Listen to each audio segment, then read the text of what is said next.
Welcome engineers, Hassan here. Today we are talking about signed integers.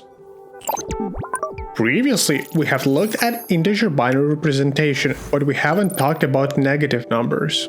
I know there is a lot of negativity around, but we have to talk about it anyway.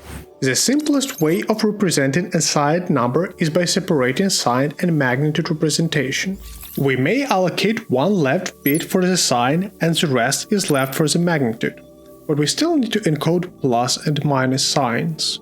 We represent positive numbers with 0 and negative numbers with 1. There are two notable problems with such representation. First, we get two different representations of a number 0, a positive and a negative one, which directly contradicts one of its mathematical properties. To see why this is a problem, one may try to compare a positive and a negative zeros.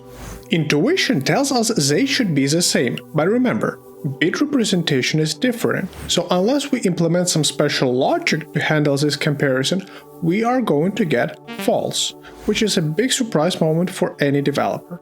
This is not the only case where double representation of 0 may bite you, however. Negating 0 also becomes tricky, since not 0 results in a negative 127. This is also not expected, so here's how we got here. If we flip every bit in a 0, we get bit set with all ones, which is a negative 127, in our 8-bit example at least. Not surprisingly, negating a negative 0 results in a positive 127. The same logic applies here. This is all to say that by checking the following expression, we will get false. Unless you love chaos, you should avoid such representation. Another negative side effect is that subtraction and addition require two separate implementations, leading to more complexity. This is the smaller of two problems, but let's try and avoid it. That's where one's complement representation comes in. To convert a positive number to a negative, we are going to copy it and invert every bit. Now we have a negative number. That's the whole trick to representation in one's complement. We're still left with two different representations of 0, but arithmetic is much simpler now. Let's say we need to subtract 10 and 3.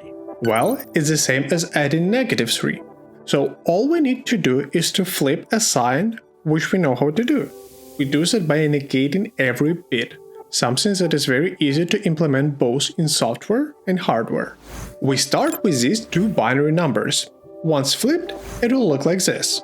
And now we can simply add them together. There is one more step we need to make, however. This is what we've got so far. You may notice a carryover here on the left. We need to take it and add it to our number, which we do by one more add operation. And now we get to the result, which is 7, exactly what you would expect.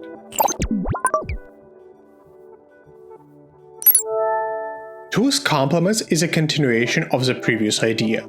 It begins the same way. To flip a sign of the number, first we flip each bit. Next, we add 1 to our number.